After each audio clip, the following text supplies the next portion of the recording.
So back in 1994, there was this one court case that completely flipped the script on who gets to have a voice in the courtroom. It's a really cool story about a locked door, a super bold challenge, and a decision that, believe me, still echoes today in a big way. And really, it all comes down to this one simple question. Think about it. When a decision gets made that could harm a river or a forest or even just the air we all breathe, who has the right to stand up in front of a judge and say, hey, wait a minute?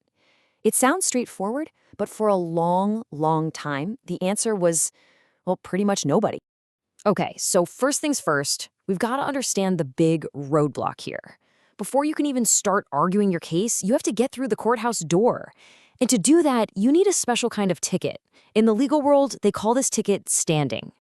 Right. So, what exactly is this thing called standing? Well, it's basically the first hurdle you have to clear. A judge won't even listen to what you have to say unless you can prove you've got a legitimate reason to be there, that you have a real stake in the outcome. The court's essentially asking, is this actually your fight? And this is where we get to the real heart of the problem. See, the old rule was super strict. To get that ticket into court, you had to show you were personally harmed. And usually, that meant financially. But what happens when the harm is to something we all share? I mean, how do you put a price tag on clean air or a healthy ecosystem? This rule pretty much locked the door on any group trying to protect the public good. And this is where our story gets really interesting. An organization decided, you know what, this system just isn't working. And they mounted this audacious challenge against a pretty powerful government body, the Inspectorate of Pollution. The case was called RV Inspectorate of Pollution Ex Parte Greenpeace. Now, that name sounds complicated, right? But ex parte just means on behalf of. In this case, on behalf of Greenpeace. They believed a government decision about pollution was just plain wrong. But to fight it, they first had to convince the court they even had the right to be in the room. You see, their whole argument wasn't about money. It was, at its heart, a moral one. A river can't exactly hire a lawyer, right? A threatened species can't file paperwork with the court. They argued that someone had to have the ability, the standing, to speak up for these silent interests. And so the whole thing, the entire legal battle, it all boiled down to this one single make-or-break question. It wasn't even about the pollution itself, not yet anyway. It was simply about whether Greenpeace had the legal standing to even raise the issue in the first place. This was the massive question sitting in front of the judge. Was it possible for an organization, one that didn't own a piece of land that was being damaged, to step up and act as a guardian for everyone's collective interest in a clean environment? The future of public interest law was literally hanging on the answer. Now, the judge didn't just wing it. He laid out a really logical framework. First up, just how big of a deal is this issue we're talking about?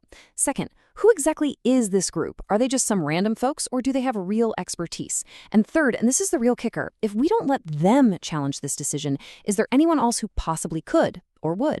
So you can imagine, right? The courtroom waited. The whole legal world was kind of holding its breath. The judge thought about all the arguments and got ready to deliver a verdict that was either going to keep things the way they'd always been or kick the doors open to a totally new kind of justice. And the ruling? It was simple. It was clear. And it was absolutely revolutionary. Yes, Greenpeace had standing. The door was officially open. But the big question is, why? Why did the court agree? Well, the judge said, look, Greenpeace wasn't just some random busybody. They had a genuine, sincere concern, and they had the national and international expertise to back it up.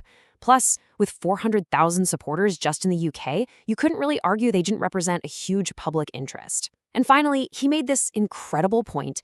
Denying them standing would create a legal vacuum where a bad government decision could go completely unchallenged by anyone. Look, this decision wasn't just a win for Greenpeace, not even close. It was a seismic shift. It really did mark the beginning of a whole new era for public law and for holding authorities accountable. And you could see the ripple effect almost immediately. It started in '94 with this one case, but then through the late '90s, other groups started using this exact precedent to challenge decisions on human rights. Then in the 2000s, it was being used for everything from city planning to public health. And now, today, it's just a recognized, essential tool that lets organized groups of citizens hold power to account. So what's the big takeaway from all this? It shows that the law isn't some ancient, unchangeable thing. This case is the perfect example of how a determined group asking the right questions could literally transform the legal landscape. They carved out a space for the public interest, and in doing so, gave a powerful voice to those who speak not just for themselves, but for all of us. And that really leaves us with one final, pretty important question to think about. The legal arguments can get complex, for sure, but the question at the heart of this case is just as relevant today as it was back in 1994. If dedicated organizations aren't allowed to stand up for our shared world, our environment, then honestly, who will?